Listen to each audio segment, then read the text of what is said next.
ESPN LA USC Trojan Media Network. Presented by Pechanga Resort Casino. Are you ready for some football? And here we go. It is time for Trojans Live on this Monday, November 17th, 2025. As we celebrate the rock fight win over the Iowa Hawkeyes on Saturday at a rainy Coliseum. Mayava with Jackson to his right. Jackson's got a short touchdown run already today. Jackson will have another touchdown run if he gets in, and he does. The Trojans, for the first time today, have the lead over the Iowa Hawkeyes. How do you do? Welcome to Trojans Live, The exclusive USC Trojans Coaches Show. And yes, time to get ready for Saturday in Eugene, Oregon, a battle with the Oregon Ducks. Now we know it will be the game of the season. Tonight on Trojans Live, we'll talk to head coach Lincoln Riley, look back on Saturday, get you ready for the Oregon Ducks, and of course we'll have our football roundtable, everything USC football. All ahead, it is time for Trojans Live on your Monday. Right now, Trojans Live is presented by Monster Energy. Monster Energy. Unleash the beast. How do you do? The exclusive USC Trojans Coaches Show. Behind the scenes insights and breaking news from the student athletes who play for the Cardinal and Gold. Live from Los Angeles. Now inside Heritage Hall with John Jackson Jr. and Keely Eure and the All-American Shaun Cody. Time for your host. Here is Jordan Moore. Hello and welcome to Trojans Live, presented by Monster Energy on ESPN LA 710 across the USC Trojans Media Network. Another winning Monday for the Trojans. I am Jordan Moore alongside Shaun Cody, Keely Eure, and the head coach Lincoln Riley. Your head coach interview is presented by iTrust Capital, the official crypto platform of the USC Trojans. Big comeback at the Coliseum. Coach, congratulations. It was a fun day. I think for all involved, an emotional day. Comebacks are always great. I'm sure you had plenty as a player and as a coach. We were I was sort of giving my perspective after the game. What about on the inside? What's the anatomy of a comeback in a locker room, on a team? What flips in a game where one team is dominating one way that you're able to flip the whole game around and completely dominate the other way? Well, yeah, you have to believe it first. I think that's where it starts. If you don't have belief, it's the chances of it happening are very, very low. And I think you have to have I think there has to be some reality to, all right, if you didn't play good in the beginning of a game, why didn't you play good? And are you capable of turning that around? And I think that was, our message to the guys at halftime was like, here's a couple of things we're not doing well, that regardless of Iowa or whoever we're playing, like, we have to do better, period. And if we'll do that, then we feel like we can really make a run here. And I think the guys all felt that and knew that, and their response at halftime was very much of a team that absolutely knew that they were going to play better, and knew certainly that they could certainly still win the game. And so I think the belief and mentality was really good, and then we came out and got off to a good start, got points right away, and then just kind of got on a run from there. And that's, this game, there's always momentum swings in this game. And part of the key is, all right, when it's not going your way, being able to put a stop to it. And then when it is, you want to ride it as much as you can. And we were able to keep that momentum really the entire second half. Coach, we saw after the game, you're excited. Obviously, a huge win in the Big Ten for your squad, and then I think the catchphrase in your press conference post game was, it was a culture win. What does a culture win mean to you? Well, you have some games where, things go according to plan and you separate, and, we've had a handful of those games this year, and those are great. Yep. But there's ones like this where, you don't play very good. You have a lot of key players out for injury purposes. You're having to play a bunch of different people. Obviously a tough opponent on top of all of that. And then, for us to just overcome all of that, that shows a lot. I don't know that in some of our past years, if I don't know if we would have done that, like, to be completely honest. Yep. There is that point of, as you're climbing, believing you can win and then expecting to, and really learning how to win. And when you learn how to win is really, really what you're doing is you're learning how to win different ways. And you're learning how to win when you're not at your best or not at your healthiest or not everything goes your way. That's the teams that win a lot. That's what they do. Yep. And so, we're starting to figure that out, and it's fun to see that happening. And moments like that are big because it's big for this team this year, but it's also I think in a lot of ways foundational, as we look ahead to the coming years. Building off of that, Eric Gentry made a comment about how even from starters to walk-ons, it feels like everyone's really bought into the culture and learning to win. When did you see in this team that they were on the right track in that sense? Yeah, Eric said it well after the game. It's not just a couple of key leaders or some of the guys that play the most snaps. I mean, a lot of the leadership and I think kind of inspiration and fire from this team come from all over. It comes from old guys, young guys. It comes from guys that are playing a lot. It comes from guys that are don't play a ton of snaps on Saturday but have a huge role on this team. And that's, when these things become player driven, that's in my history, that's typically when teams start to get pretty good. And that the message and what we're trying to do as a team has really gotten to the players because it becomes so important to them, just as important to them as it is the staff. And that's typically a pretty good sign, and this team certainly has signs of that. I mean, some of our most vocal, impactful leaders are some of our best scout team players, and you've seen that some with some of the captains that we've chosen, and we just got a lot of impactful guys here that aren't always the guys that fill up the stat sheet, and that's been a lot of fun to see.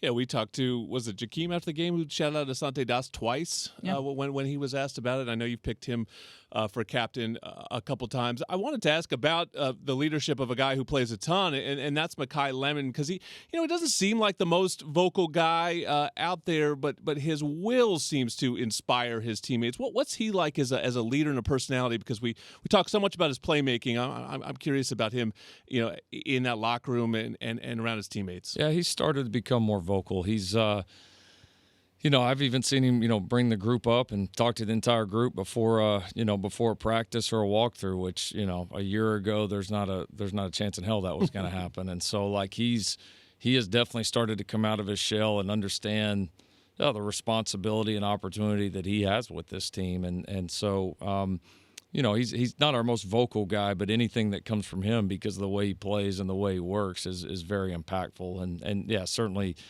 the toughness and fearless nature that he plays and competes with, every time he touches the field is a big deal for our team, and certainly, inspiring, sets a great example. Yes, sticking on number 6 and what he means to the team, it really looked like this thing changed offensively when him and Jaden kind of locked in and looked like maybe it was like, all right, we're going to go to our guy, we're going to make these plays. Was that something that was pressed upon the guys, or just something in the game that kind of evolved when he got going? Yeah, it just kind of evolved. We had a couple opportunities to him, and the guys were able to protect Jaden, and Jaden was able to get him the ball, and then I think it was key that we were able to make plays outside of just limb, to show them that you just can't sit there and, put a lot of guys on them. Jacoby was making plays. The tight ends were making plays. I mean, we had some, explosive runs. I mean, that was important that we got production from other places. That obviously helps, your matchups across the board. I talked to Jakeem Stewart after the game, and he described the interception as a reward for a hustle play and noticing the small things. And he said Coach Henney always tells him in practice, you got to run to the ball, run to the play. What does that say about the culture on defense and just that you've mentioned it before, but the experience of guys who won that are on that coaching staff? Yeah, it's everything. It's being in position. We were talking about the week before with Jaden when he forced the fumble. It's being in position to make those plays even though you don't know when they're going to show up. And whether it's Jakeem's play, whether it's Kennedy Urlacher knocking the receiver out and his foot's out by, a couple inches. I mean, we showed the guys the visual of from the World Series of the play at home where it's almost out and what his foot's like that far from touching it, and then showed we've used it a couple of times, but then showed the visual of the Iowa receiver's foot. I mean, that's when you're playing these big time games against really good teams and good competition. I mean, that's what this thing comes down to, and our guys are straining, and that's why we're making our share of plays. You're listening to head coach Lincoln Riley on Trojans Live. Well, we're giving MVPs. I thought the guys who took care of the field did a heck of a job in this game. I mean, it was really wet, and you could see, there was a play where King was stomping around, and you could see big splashes coming up, and yet I didn't see a ton of slipping. How much, in the end, did you feel like the weather affected the game, the way you called the game, the plays that were made out there? I mean, it affected the game for both sides. It was.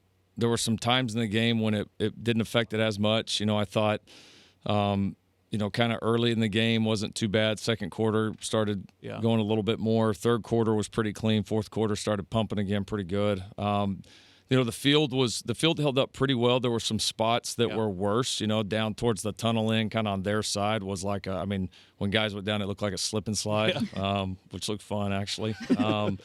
And some other parts weren't great, but it's a natural surface that had just endured whatever we call these now, atmospheric rivers or whatever the hell we call them now. But and so, there was going to be some footing issues and all that. I thought the field held up pretty well considering all of that. And, again, both sides had to deal with it, and it definitely affected the game, but I thought we were able to settle into it pretty well. Yeah, you mentioned the run game a little bit earlier of how it didn't really have a big stat numbers, but I thought it was useful as the game went on. I saw Jaden break out one early, and then kind of they kept it in check, but you kept going to it, kept it mixing up. What did you see from the O-line in the run game? Yeah, we had some like key runs in the game, some big conversions and a couple explosives I thought that were important. And when you're playing a group like that really zeroes in on it, it's important to establish that. And it wasn't our cleanest game there. It felt like we were really, really close to popping a few others that were pretty big, but we were pretty steady. It was effective. Not to our standard, but it was effective.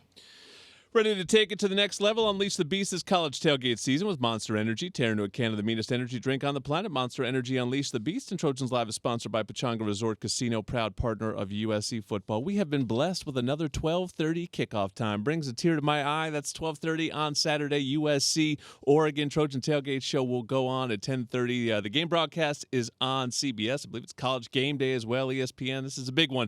USC Oregon. Can't wait to talk about that. Coach is going to stay with us on Trojans Live.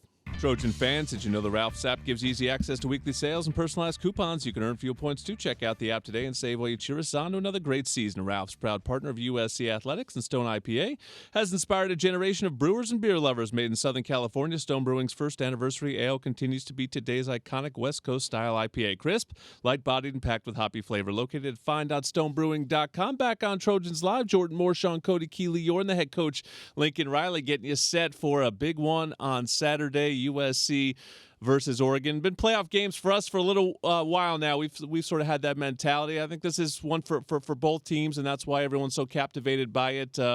But this is just a great game on the whole. When you look at the Ducks, seems like a pretty complete team statistically. What do you see when you look at the film? Yeah, talented team. They've recruited well and developed over a long period of time now, and that shows up. They do a good job on all three sides of the ball. They've got talent, they've got depth. The ability to really play well on all three sides. So no, it'll be a good challenge for the whole team, and that's what games like this should be. Be two really good football teams going at it, and a lot on the line, and just like it should be here at the end of the year. Coach, we talked a little bit about what went into the offensive second half, turnaround. What do you, in your mind, what was the biggest turnaround on defense in the second half? I thought our two safeties with a couple of the guys down really came in and played really well. Yeah. I think that was that was just very important for the game flow. And then I just think we kind of settled into the nature of the game. I think the physicality of the game. I thought we really started to get after them up front, yep. And I thought that was really, really key. And then all of a sudden you start getting them in some third downs, and which has been a strength for us all year. And we were able to make some big competitive plays in those moments, and create turnover and really again just kind of take some of that momentum and go. And watching the first half, there was we didn't feel like we were that far off when we were, watching the tape and we were talking adjustments. We felt like we needed to play a little bit better, a little bit more sturdy up front, and we certainly did that. And then I thought the guys on the back end filled in from there. Gentry spoke about one of your mantras, which is game day starts on Sunday, and I know that's a change that you made schedule-wise this year. How have you seen that impact the team? I think for all of us, it's just been great to mentally, get past the game, like no matter what happens, and kind of set the stage for the upcoming week, like right away. And it was a schedule we had hoped to get to right when I got here, but the class schedules here were a little tough to work around, and so it's taken a little bit of time for us to get it to that point. But now I think it's been great for a whole program. I think just mentally we've been able to get on to the next thing. The guys have responded well to it. I think it's been good for their recovery. It's been great for the coaches because now we get a full day on Monday to really just kind of dive in. So, yeah, I think the schedule's really, really benefited us so far, and that, that comment is certainly one example of it. When we look at this game, it feels like you guys are so battle-tested by this point of the year. Like, whatever themes may come up, I don't know if it's going to rain on Saturday, but if it does, we've done it. If it's a tough road atmosphere, I'm sure it will be. We've done it. If it's an elite team, seen them, played them. So, do you feel like your team is peaking at the right time? I mean, this obviously is, such an important game, but do you feel like you're ready to play your best in it? Yeah, I mean, I think that's the benefit of playing a schedule like we do. Yeah. We've played.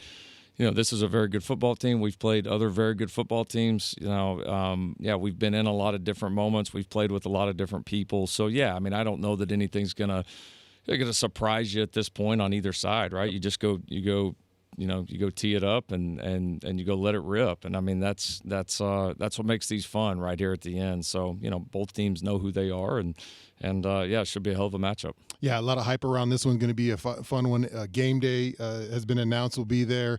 Is there any extra special emphasis with the players? I mean, I'm sure, you try to go about it as a regular game week, but it seems like this one's going to be a national game, and it's going to be pretty big.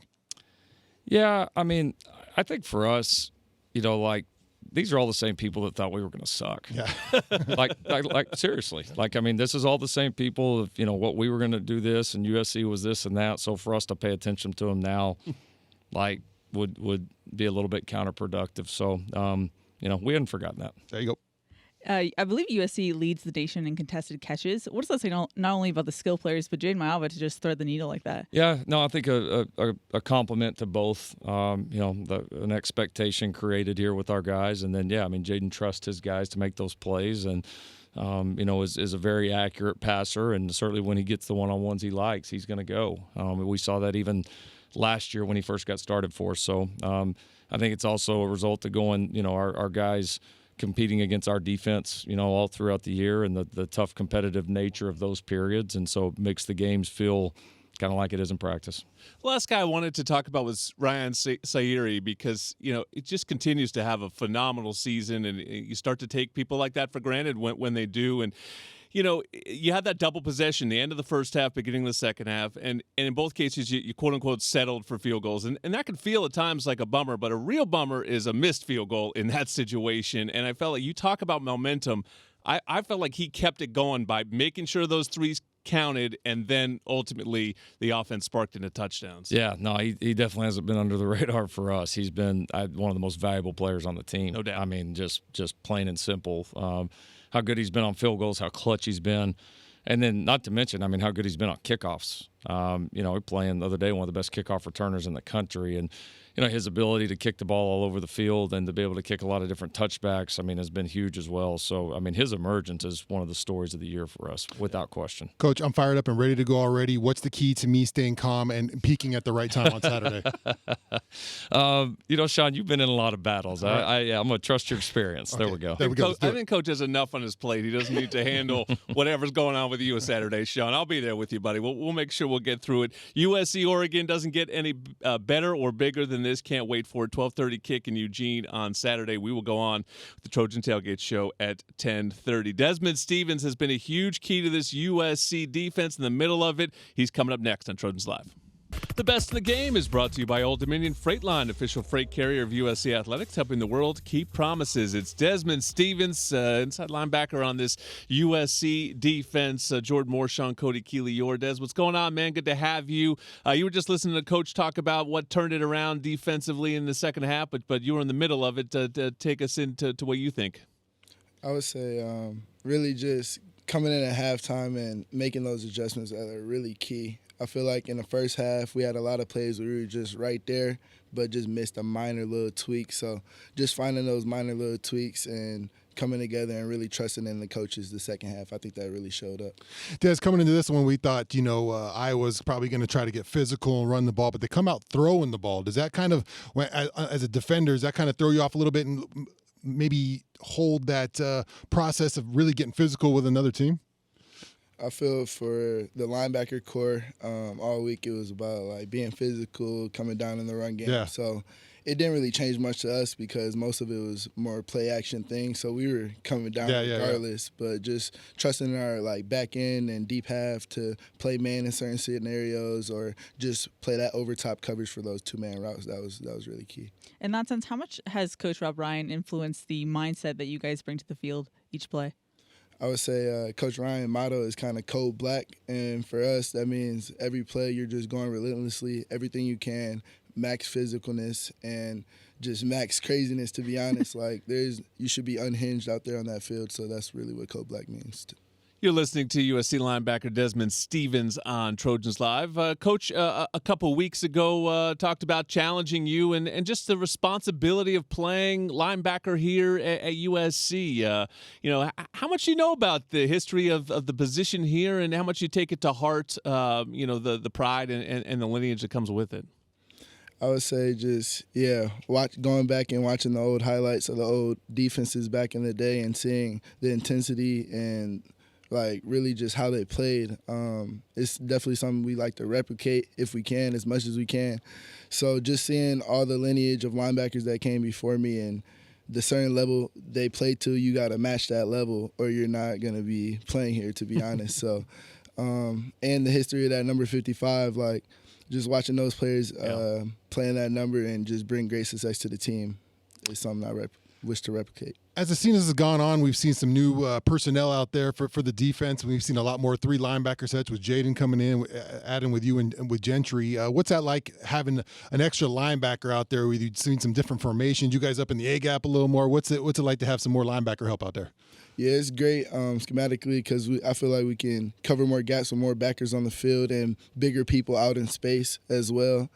And then also, like, just going back to Jaden Walker and some of the other linebackers we use in the game, just being with them all the time inside and outside of football, it really helps our communication and how we flow on the field. So it's been great to have some of my brothers in there with me. I'm sure Coach Rob Ryan is always politicking for some more linebackers out there. I mean, I'm sure your position coach always wants more of you out there, right? He probably wants 5 or 6 linebackers out there. For sure. Any way we can affect the game, defense or special teams, we want to be out there.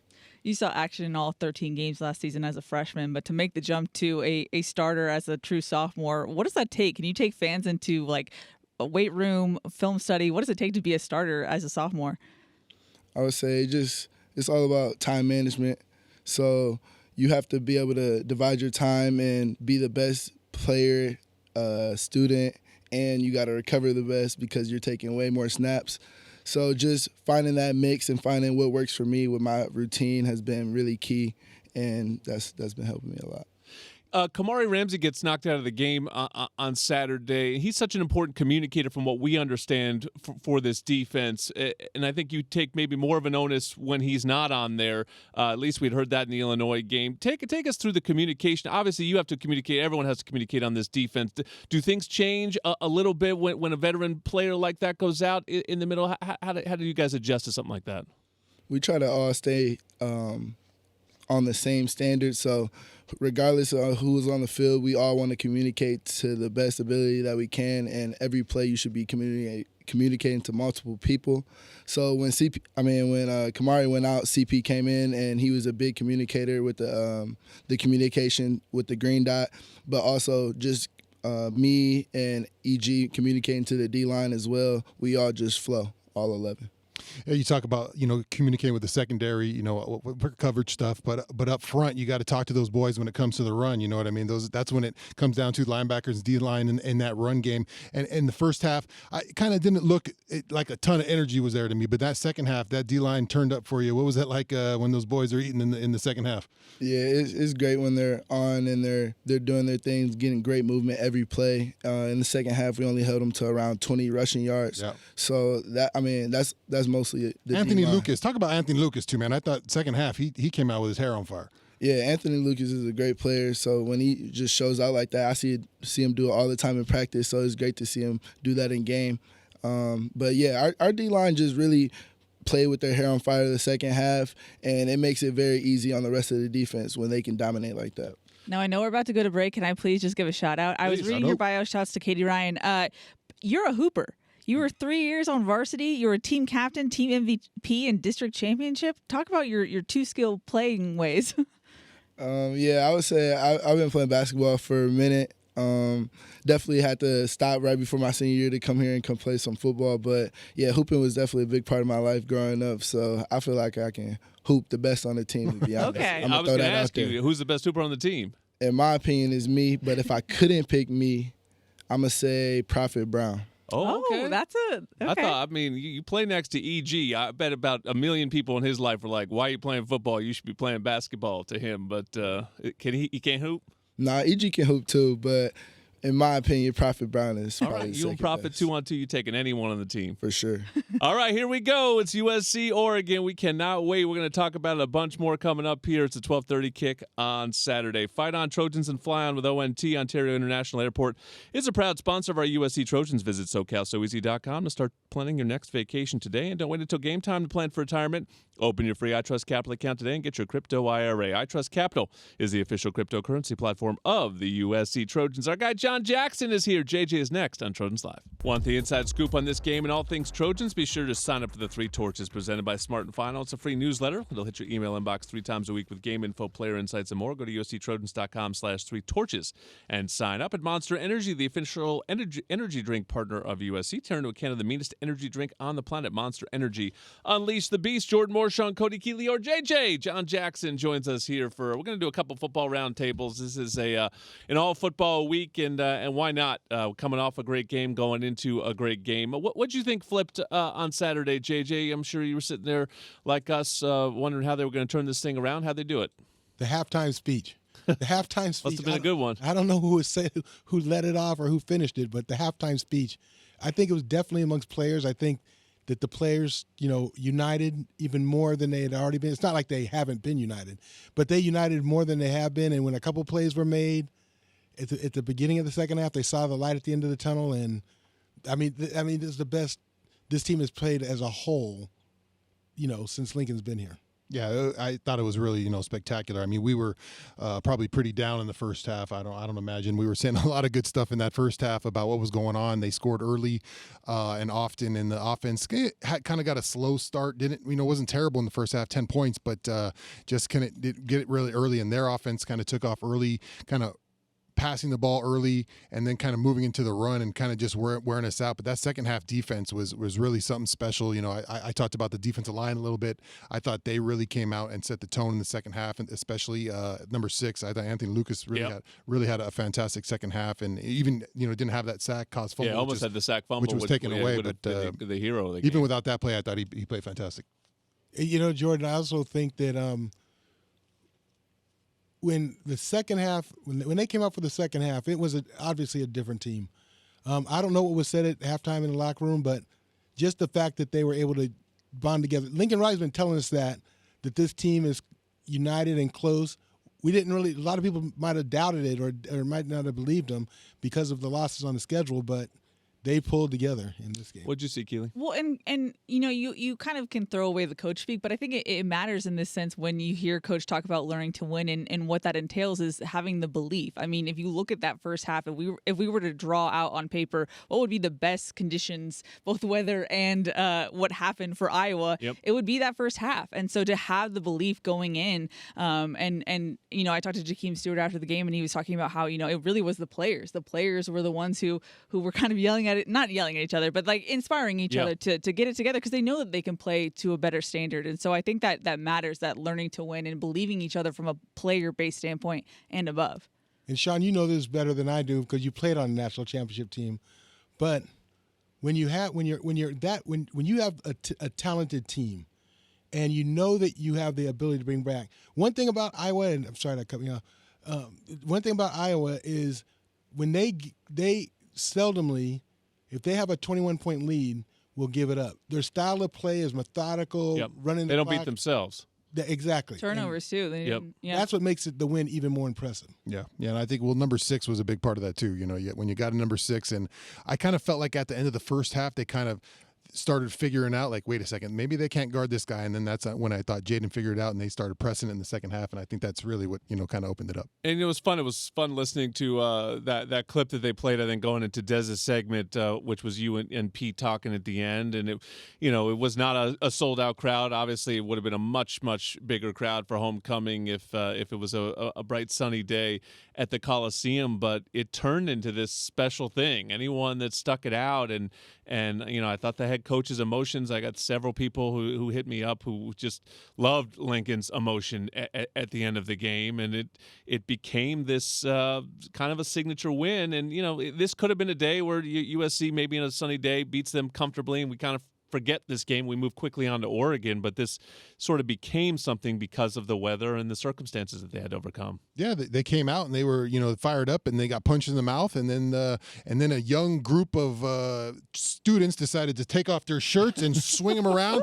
and it turned to half the stadium doing it. JJ, I thought I was going to catch you over there swinging the t-shirt. I thought they were crazy, and then that's why I thought it was crazy to think that USC was able to come back. But after I saw the shirts off and swing around, that was it. That was the moment. That was the moment. That was the spark. Hey, you say that, but Coach Riley gave a shout out to the student section after the game. He said he's felt their presence all season long, so they've been a real force for the Trojans. All right, well, here we go, guys. Boy, Oregon, I just look at them. It does not look like a team with a lot of weaknesses, so I'm trying to figure out, how you beat them. Number 11 offense in the country, number 3 defense in the country.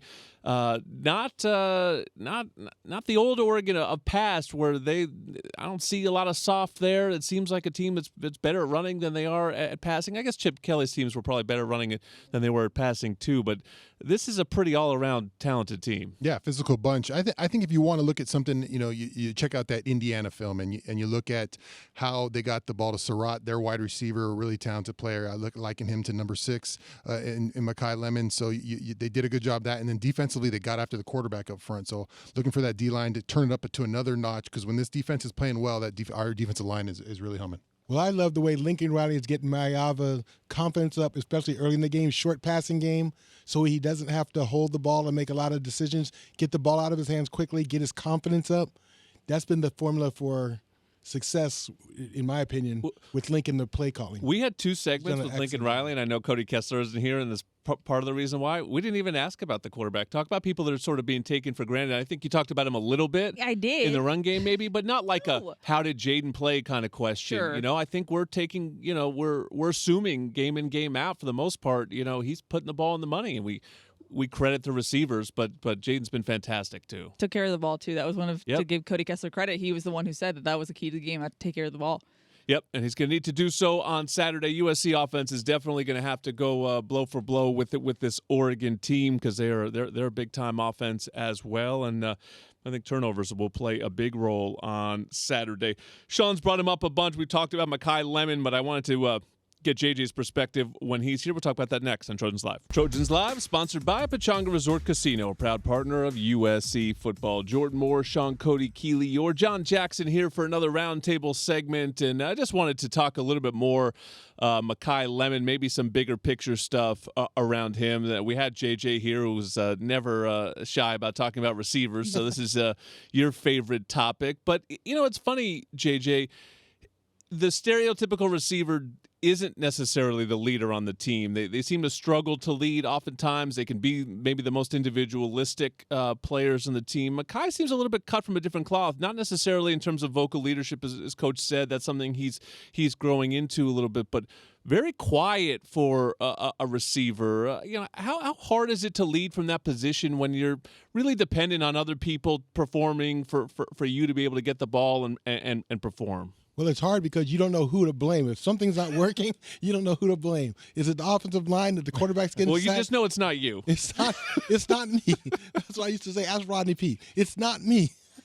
But I was watching it yesterday. I was watching the Vikings Bears game, and Justin Jefferson, who I think is seems like a high character guy, and obviously is an elite player, but was like clearly frustrated in cutting this look that we've seen from receivers so many times. And you've been on teams. I can't imagine many of them you were like, oh, that's our leader, the receiver. But it does seem on this team that at least from Coach used the word fearlessness. Yeah. That I think that you just saw Mekhi Lemon. There was a play where he went deep over the middle and basically came down like head first and just popped up first down. He does kind of lead that way and inspires his teammates. Yeah, there's really, John, you know this. I mean, probably two kind of the wide receivers. You think about some of the guys I play with. I play with a Roy Williams. The loud, boisterous. I mean, I'm sure Keyshawn was boisterous guys. Those guys, and they're they can be voices for the team. But leader guys, I don't know about that so much. But then you think about guys. I played with a guy like Andre Johnson, quiet, humble, went to work. You saw how he practiced. You saw what he did every day, and you're like, this guy goes to work. This is a guy I can follow. Didn't have to say a bunch of stuff. Didn't have to talk. Just went to work. And those are the guys I would say, like in the Mekhi vein, that are the guys you will follow, even though they don't have a big voice in the locker room. You're exactly right. It starts on the field in practice. You got to be the guy that constantly, going full speed all the time. Encouraging the players. They used to huddle back in the day. Yeah. Encouraging players when they get in the huddle or even on the sideline when the defense is on the field. But you have to be a vocal leader in that way. It's not necessarily yelling and screaming. Yeah. We had Leroy Holt was a fullback. He was great at that. He was the yeller and the screamer, and I was a leader, but it was more by example than it was by yelling. It's not always the guy asking for the camera shot.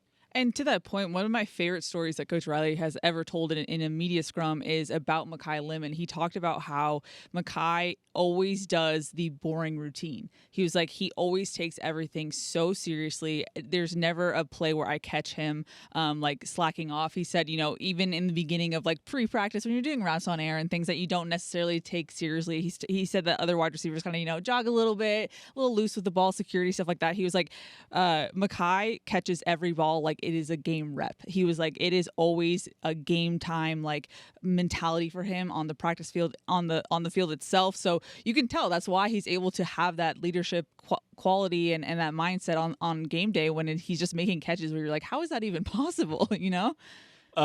Jacoby gave a very spirited campaign speech for Mekhi's Biletnikoff, which I thought was great. Mekhi's not going to give it for himself, and I don't think the team right now is super focused on awards because there's so much there for the team to play for. But I've been looking at it. Jeremiah Smith is the most famous receiver in the country, and sometimes they end up in these award situations, and it's just like, well, that's the guy who's like projected the highest in the draft, and he kind of gets it kind of thing. And I'm not saying he doesn't deserve it, and he'll probably go to the NFL and you'll go, of course, he deserves to win a Biletnikoff. He's incredible.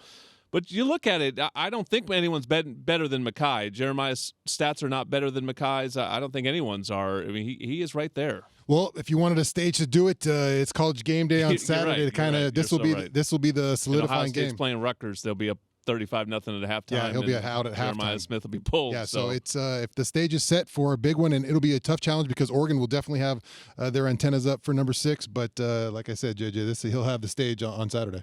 Yeah, we talk about when you have good running teams, let's say Philadelphia Eagles, good running teams, you load the box to stop the run.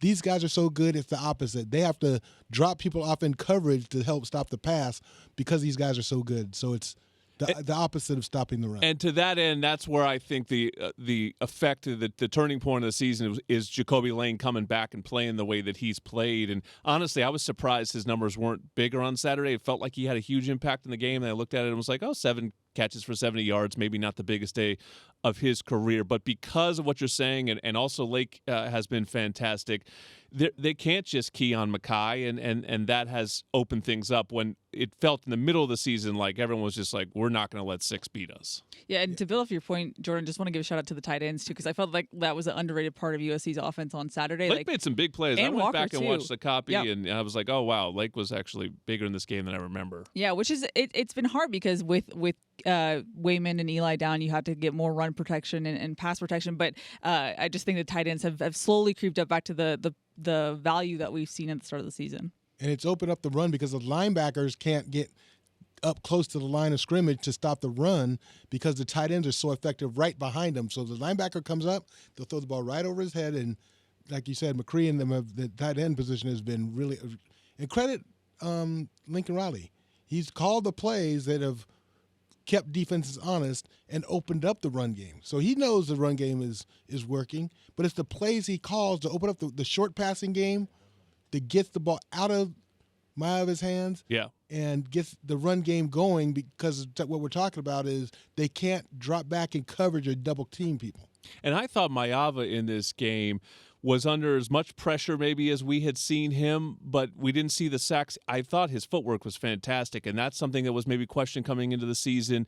Just climbing the pocket, moving around. Again, when I was watching the replay of the game, there were a lot of times he stays alive in the pocket. He does not bail out of there, which is part of the reason that the receivers can take over these games, because it's not just Jaden running around, but his footwork within the pocket to buy himself just a little bit of time and deliver the ball was excellent. Yeah, credit the offensive line too for helping him out in that aspect. They bought him some time in there, but he's done a great job in the pocket, keeping his eyes down the field. And I think the two layered throws he had to start the second half, both to Mekhi, whereas one was, that perfect kind of over the shot top, and then the second one being a laser beam. You just saw both aspects, and you're like, he knows what he's doing at the right time and pulling that right trigger. And talk about things we take for granted. We're not even talking about the fact that Killian O'Connor had his first start since going down to Illinois. Kaylon Miller came in when Elijah Page went down. And Tobias Raymond moving positions again. And that goes to my point about being battle-tested. It didn't even occur to me that they would struggle, because they'd done it all season. Yeah. So the moment, I said it on the broadcast, the moment Elijah Page goes down, I just saw Tobias Raymond just do this to the bench. Like, okay, I got left tackle, right? Cool. Next man Miller up. Came in, done. I had done that at Nebraska, all good. Keep it rolling. You really don't notice. As long as they've got 5 of those 8, they seem like they're in a great spot. So everyone's going to be tested. I mean, Saturday is the pressure test of everything, the sort of the final exam a little bit.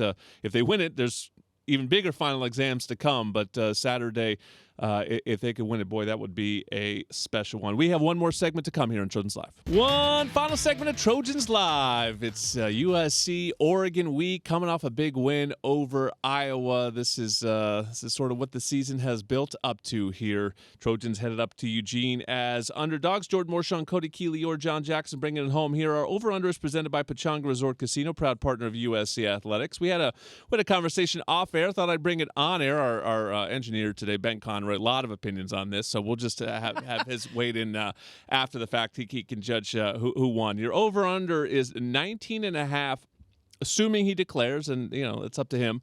But Mekhi Lemon, over-under Mekhi Lemon, 19.5 is as his draft slot. Is he a top 20 draft pick? And the context with this, as we talked about a little bit, is his comp is Amon-Ra St. Brown, who slid all the way down to the 4th round in the draft. Mekhi is not the biggest guy. I saw some things like, is he a slot receiver? And then I thought, slot receiver, that doesn't sound like a top 20 pick. But I saw a lot of projections that had him up there. So what's his NFL future? I think because of Amon-Ra St. Brown, what he's been able to do, I think that helps him a bunch. He kind of don't make that same mistake twice. Yeah, carve the path for another wide receiver, tough guy. Who will battle you. I think you go under on that one. Under meaning. Under would mean he's a top 20 pick. Okay. Yeah. Under. I'm basing off of what Shaun said as well. I hope the NFL learns from its mistakes with Amon-Ra St. Brown. You got to trust a winner like Mekhi Lemon. It's under, no question. He's under. He has the workflow, the work ethic. It's under 19 easy. But you probably went through this too. You were not the biggest receiver. There is kind of that. I was stigma. not under 19 either. Well, that's true. That's true. But there is always that stigma, right? I mean, if he was 6'4", we wouldn't even be having the conversation, correct, right? I mean, Drake London goes top 10, but that he's going to have to run well, I guess, is ultimately what it comes down to. And is that what hurt Amon-Ra? I feel like in the end, I don't know. It was the COVID year. I feel like they couldn't test guys as well. But you have to run really well if you're going to be I think smaller. with a receiver like Mekhi, it's going to be all here, because that's what I think the mental toughness of receivers that size. We talked about Steve Smith, mentally tough wide receivers that doesn't matter what their size is. They're like bulldogs out there, man. That's the kind of receiver Mekhi is. It's the kind of receiver, kind of team we need on Saturday. Here we go, guys. 12:30 kick. It's all led up to this. 10:30 is the Trojan Tailgate Show. We'll be ready to go from Eugene. Maybe no rain, a little cold. We'll see. It's going to be warm and intense, though, inside Autzen Stadium. Can't wait. Until then, thanks to everyone. Bye, Don.